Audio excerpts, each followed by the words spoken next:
Yes, I look a little bit brighter here because I have a new camera, and I figured since the last two videos I recorded, there's a bit of a glitch in the camera, and I was figuring I needed a new camera anyway because I have something that I've been working on behind the scenes, and I'm hoping when I come back from holidays, I'll be able to announce it. But yeah, it's a little different. It's kind of nice having this new camera. So we're going to continue doing our season preview series as we get ready for the 25-26 OHL season. Today, we're going to talk about the Kingston Frontenacs. And this team, they've been gaining momentum these last few years, and they surprised many this past season when they ended up going for it. Big splash at the OHL Trade Deadline with trades involving Saginaw and Sault Ste. Marie. And this team put on one of the most entertaining playoff series I've ever covered. It was a 7-game series in the second round between the Colts and the Frontenacs. And I really like the direction this Frontenacs team is going with Troy Mann behind the bench and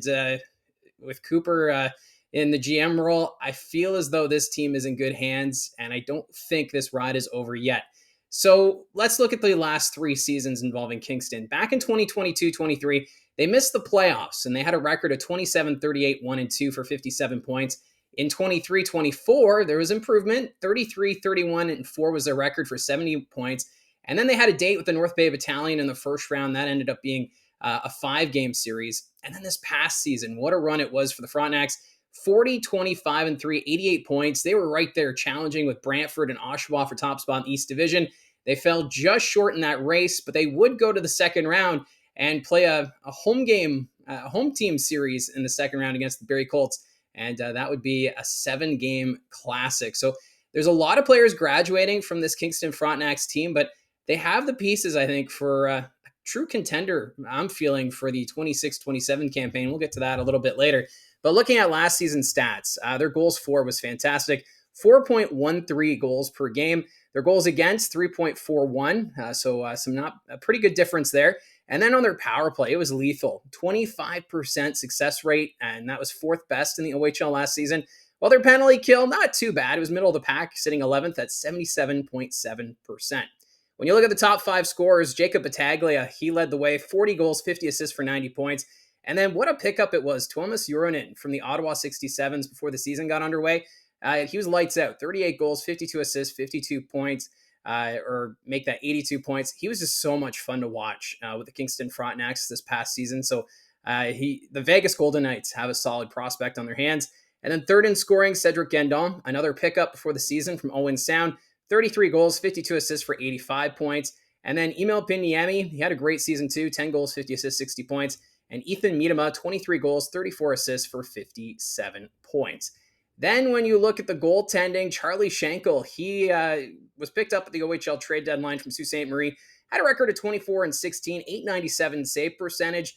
He brought that experience from that deep run with the Greyhounds the season prior, and this year was able to dial it in the second round. He was a little shaky to start that series against Barrie, but he was making the big saves to keep the Frontenacs in it. And then you have Mason Vicari. He went 11-4-1-3, 886 save percentage. A lot fewer games than he had the season prior. And then Gavin Betts, the young netminder, 5-4 was his record with an 876 save percentage. They have been one of the busier teams during the offseason when it comes to trades. They picked up Thomas Pobazal from the Kitchener Rangers and then Jack Browdy recently from the Niagara Ice Dogs.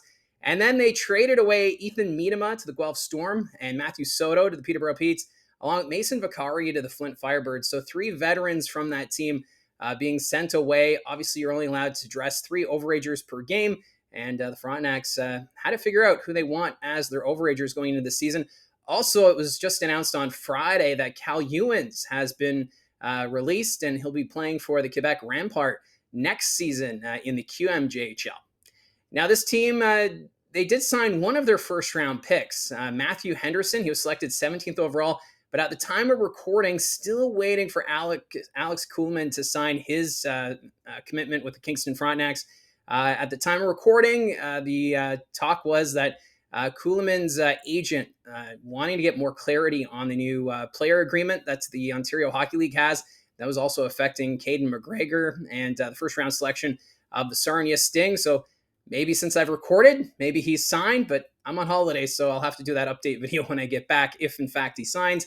Now they've also picked up Matt Minchek. They signed him along with Nolan Snyder and Robin Kuzma. So the Frontenacs, they've been a pretty busy team this season. And when you look at their draft cupboard, they're in a pretty decent spot. For 2026, they have both Kitchener and Brantford's second round pick, and then they have two in the fifth. So no third or fourth round picks, but when you got two second round picks, that's not too bad going into the season. And then in 2027, they have two picks in the third round, a fourth and a fifth. And then 2028, they have Flint's second round pick, two in the fourth, and then a fifth. So the Frontenacs in a decent spot right now going into the 25-26 season. And with that in mind, I wouldn't be surprised if we see Kingston in the middle of the pack, maybe finishing somewhere between fourth and sixth. They might challenge for home ice yet again next year. And then the season after, we now know they're going to be bidding on the Memorial Cup for 2027. So this team in a good spot to maybe make a push the following season. So a strategy they could do, trade some of your veteran players this upcoming season. So then you're in a more of a stronger position for trades to pick up more talent going into 26-27 if they're going to be the host for the Memorial Cup. But even if they don't get the hosting duties for the Memorial Cup, I feel as though the Frontenacs are primed for a good position these next couple of seasons. Now, looking at the channel vote when it comes to this upcoming year, 24% think the Kingston Frontenacs could finish in the top three. 71% say they'll finish somewhere between fourth and sixth. And only 5% say the Frontenacs will finish between 7th and 10th. So a lot of optimism around this Kingston Frontenacs team. I love the direction they're going. Hopefully they can continue this momentum as the Frontenacs fan base. I know they've been waiting a long time for a team just to even make it to the OHL final. And I wouldn't be surprised if we see the Frontenacs maybe make a deep run over these next couple of seasons. But still, we got a ways to go. We got to play the games, but that's how I see it from the booth. Let me know in the comments below your thoughts on the Frontenacs going into next season. Don't forget to hit like and subscribe, and we'll talk to you again soon.